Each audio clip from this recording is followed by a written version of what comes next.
to say something really quickly. And I want to talk about continuing to be friends with somebody or, trying to confide in somebody who is dismissive of what you're saying or how you feel. And the reason why is because people can be very close-minded, but people can also be very selfish in the sense that they might understand what you're saying, but they don't care because it's not them. You got to be aware of those kind of people too that might get what you're saying, but they don't really care about you. Okay, they might care about somebody else, but they don't care about you and what you're saying. And then if they go through the exact thing that you went through, they'll expect some sympathy. But I want to talk about people who are dismissive, who just don't get it. You know, when you try to, it could be something like spiritual or whatever that you try to explain to somebody, and not only do they not get it, but they're dismissive. Well, the problem is that they're dismissive, not the fact that they don't get it, because all of us don't get everything. It's people that have told me things and I don't completely understand it, but I have an open mind to listen. So not really getting it is not the bad part, because you can't get everything, and I can't get mad at people who don't completely understand my situation because I don't completely understand theirs. So not getting it is not the problem. Being dismissive is the problem. Being dismissive because they feel like they should know everything. They feel like whatever they believe in and whatever they don't believe in is gospel, and whatever they say is gospel. And if you're experiencing something that they might not necessarily believe in, then they're dismissive of you. They say, "Oh, you're putting too much energy into it. You're crazy, whatever. You're being your own worst enemy." Well, the problem is, and somebody told a story, but I don't want to repeat it, but I'm going to give an example. I gave so many examples of what I've dealt with. Okay, I had family members, parents, a mother, and mostly a mother and her siblings and maybe other ladies in the organization. Did something when I was about 5. Now, I didn't know they were doing that. I found out when I was older.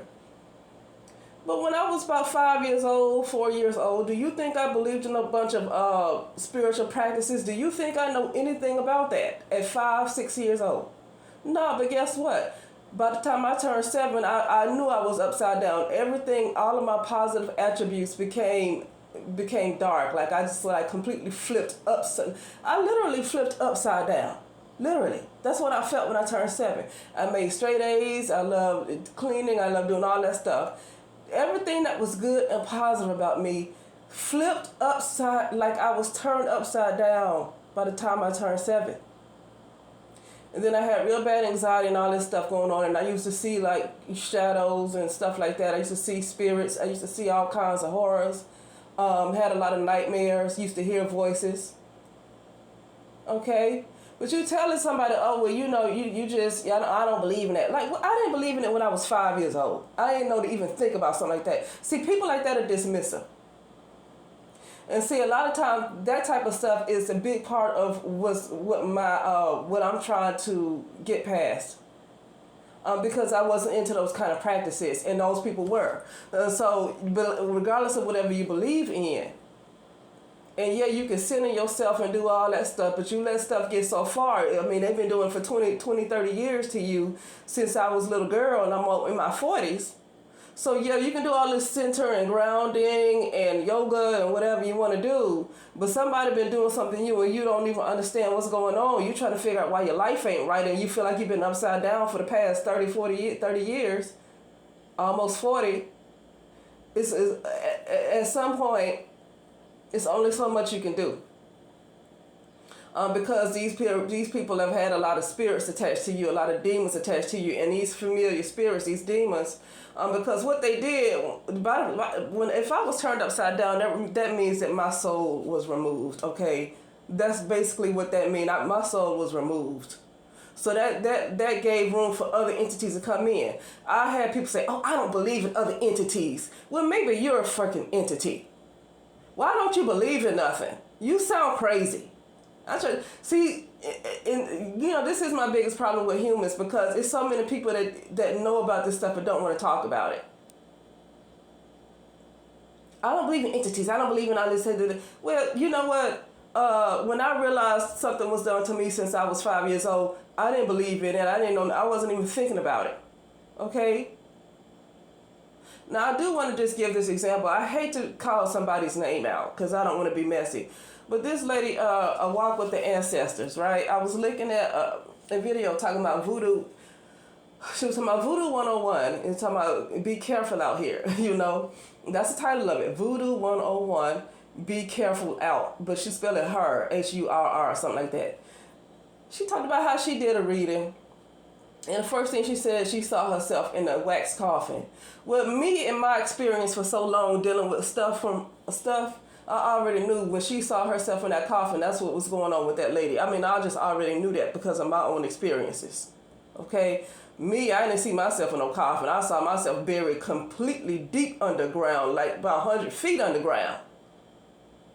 Like whoever was doing this, they are aware of whatever power they feel like I have, so they had to keep digging graves. Like I was I don't know if I was in a coffin. I was just in underground. I saw the dirt. When I finally came back up and I saw what happened, I saw the dirt, like somebody shoveled the dirt, and then I saw a crow. See, if I tell somebody else that, you just let the devil speak to you. You just let the devil speak to you. No, bitch, you scared, and I ain't gonna talk to you no more because you got too much goddamn fear. You can't hear this story because you're full of fear. So I won't talk to you no more. You dismissing me because you're full of fear. Because just because you don't know something, and the fact that you're full of fear means some shit being done to you and you don't know it. You better listen. Because by me being fully aware, I'm not gonna be dealing with the shit for too long. Honestly, the stuff that my mother did, which I don't call her that no more, my brother, that could have been done a long time ago. With some other stuff that happened. See, it's always different people. That's why I don't like being around people. It's always different people, because what happened to me as a little girl created a reality of drawing in people who misuse. Who practice esoteric work in a very evil way. It created a reality to attract those kind of folks, and I don't know how to uncreate the reality. Like they literally, yeah. Okay, so I kept dealing with new people, and that's just why I don't want to deal with people no more. Even when I go to work, these folks might not be into voodoo like some of the other folks, but they still. I still got to do some return to sender with them too. See, I just can't be around people right now. So I don't know what's going on where there is in my book of life or whatever, in my story, that I have to constantly attract people that's ugly and that's evil, no matter what color they are. And that doesn't mean everybody that I come into contact with is like that, but it might be one or two, but those one or two could take work to remove, okay? That's enough right there.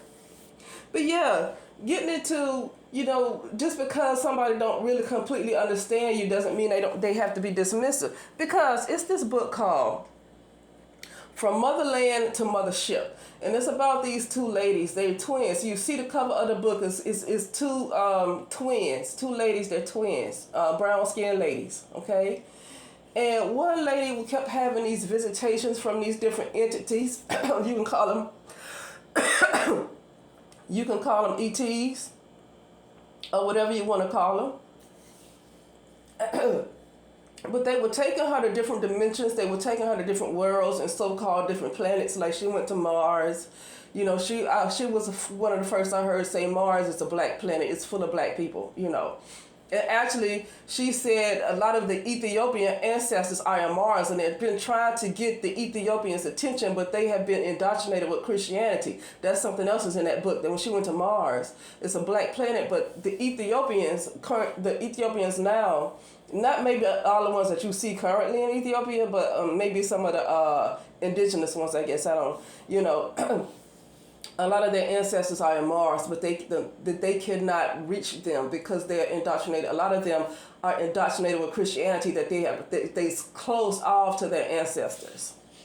Okay?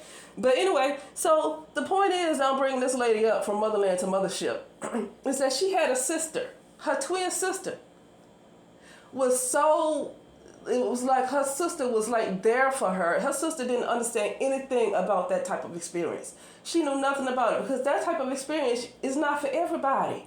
It just ain't for everybody. So, you can't get mad at people who don't really have those experiences. It's not for everybody.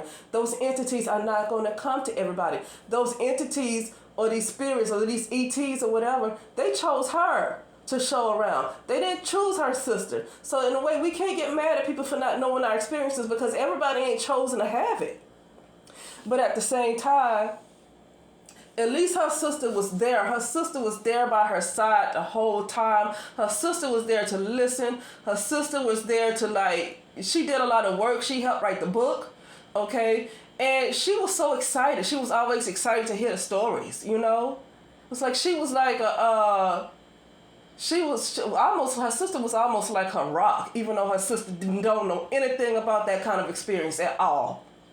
So what I'm saying is people who are dismissive is because they are closed-minded, or maybe they just have a lot of fear and they don't want you telling your story because it's bringing up something that they're uncomfortable with. That could be it. But a lot of times people, if they don't want to believe in something, they want to be dismissive. And if I'd rather they say, here's the thing. I'd rather they just say, I don't feel comfortable talking about that. I'd rather they go on to say that. But don't be dismissive and say, oh, I don't believe in that. So you're going to say none of my experience is real at all. You're just going to call me crazy because based on your belief, you're going to completely dismiss every last bit of my experience. Every single thing I said, you're going to dismiss it because you have a limited belief. And what is belief anyway? Belief shouldn't even be a word. What is belief? What is belief? Okay?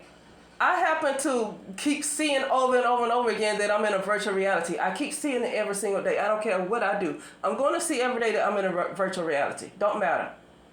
Sometimes I see pixels when I do meditation, or sometimes I see people like coloring books. Like it might look like I'm getting gang stalked and attacked or whatever, and a lot of people are getting that. They can't talk about it because folks are limited in their minds. Limited and open in their mind because they dealing with stuff too. They just don't understand what's going on with them. So that's what people need to learn, how to listen and stop being dismissive, because some of the stuff that people's talking to them about, they just could be experiencing themselves if they just sit back and listen and stop trying to shut people up. People have a habit of wanting to shut people up based on their limited, closed mind. But see, that's why I say that person like that is a closed mind, and maybe it's something that's uncomfortable for them that they don't want to discuss.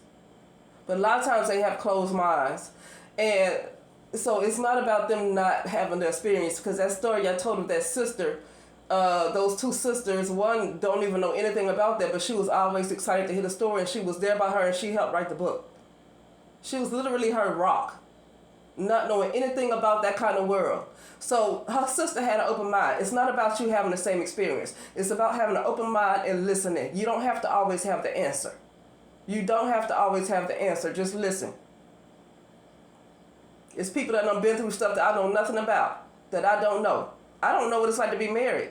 But the thing is, being married is something that's common. It's not hard to grasp because it's something that we see a lot. When you talk about stuff in the esoteric world, and when you talk about maybe extraterrestrials, people will shut you down because that's not something they get. And they will shut you down and tell you to don't think about it no more because it's not their belief. Okay? But what I want to say, though, to end is, people like that, they gotta go. And I'm saying this to myself too. People like that gotta go. They can't be your friend. It's just, even if it's your family, even if it's your mother or whatever. I listened to a lady named Florbrand. I haven't seen a video of her in a while. I know she's around, but she's not making videos on YouTube, okay? But she talked about how her mother was a matrix mom, and so her parents wasn't into the kind of things that she was into. But they accepted her for the little girl that she was, that she would have sightings, that she would see things, that she would have experiences as a little girl. She would see entities that other people couldn't see. Even though she called her mom the Matrix mom, which is, when a lot of times that's those mothers that like to, look at CNN and believe everything they hear. Okay? But at the same time, they accepted her for her experiences. They didn't call her crazy. They let her do what she wanted to do. They didn't tell her stop thinking about it, stop giving that energy, stop talking to the entities, don't give it energy, it just stop. They didn't do that. So that's what I'm saying. It's about having an open mind. I think even her mother at times was on her lives. When she was doing lives, I think her mother was in the chat sometimes. I don't know. I think she called her mother name out a couple of times, or she knew her mother was watching. Maybe her mother sent her a text and said she was watching. It was one of them. So that's what I'm saying. It's not always about having the same experience as somebody else. It's about having an open mind and being supportive. And people who shut you down and tell you putting energy into it, or you let the devil speak to you, they don't even know what the devil really is. I think the devil is actually the feminine energy, honestly. Why does God of the Bible hate women so much and is just so bloodthirsty and all these blood sacrifices, but then want to call it something the devil? What are they demonizing? What exactly are they demonizing in the Bible? Because when you read the Bible, you see a lot of abuse of women. You see a lot of rape of women. You see a lot of blood sacrifices. You see a lot of taking of lands and killing all the children and people. You see a lot of slaughtering of animals. So why is the devil the devil? What did the devil do wrong? You got to ask yourself that, because when you really read the Bible and really read it, it's almost like the sacrifices and the blood. It almost sound like voodoo, but not putting down voodoo, but it don't sound like it's too much different. But honestly, a lot of them blood sacrifices is almost like what you might see in Hollywood. Didn't he want Abraham to sacrifice his first son? And then he said, "Oh, don't touch a hair on his head. I just want to see how much you love me." Why would a God do that? Why? So when you see those type of things, then you got to ask yourself, what did the devil do so wrong that all this other stuff in the Bible seemed to be allowed? What did the devil do that was so wrong? Because there's a lot of heinous stuff that seemed to be okay with that God. Okay? So I said to say, you letting the devil speak to you. Yeah, the devil is speaking to me, and the devil is speaking the truth. The devil is the one that's telling you the truth. The devil should be speaking to me. The devil is the one that told me, girl, there's some stuff going on with you. Yeah, the devil is the one that told me that. The devil is telling, that's what I'm saying. You read the Bible for what it is, and you see how wicked, how much the hatred for women is just so obvious. You might see who the devil really is. Okay? Anyway, yeah, I'll just end it with that. But yeah, people who are dismissive of your feelings because of their limited, because they're closed-minded, or maybe they just don't want, they're uncomfortable, they're not even worth sharing anything with anymore. I mean, I'm not saying that to get away from them. I know it's just hard to completely just cut people off, and you might not want to just completely cut everybody off like that. But definitely don't tell. They don't deserve to hear anything else that's near and dear to you. They just don't deserve to hear it any longer. Because some people like that, they actually, you never know, they actually might have negative feelings towards you, and you might have good feelings towards them, and they might have negative feelings towards you for whatever reason, because you probably didn't do nothing to them that you know of. But the people like that also have negative feelings towards you. They purposely try not to understand your situation. Even when it's something that's easy to understand, they purposely want to blow you off. They purposely blow you off. Those are folks that, they're not your friend, even if they're family, even if they're your mother. That is somebody who's, honestly, that's somebody who sounds like an enemy. That is somebody who sounds like an enemy. Okay? And so I would just be very careful with folks like that. They don't need to be in your world anymore. They might have to be in your life or whatever you have to deal with. You might have to be around them. But you cannot, people like that, they cannot be in your world any longer. You see how they react when you try to tell them stuff, personal stuff that you might be dealing with. You just want to talk to somebody. You saw how they brush you off. They can't be in your world. People like that are dangerous. They're dangerous, and they're almost soul killers. They're literally almost soul killers. They're dangerous people, okay? But with that, I'll talk to you later.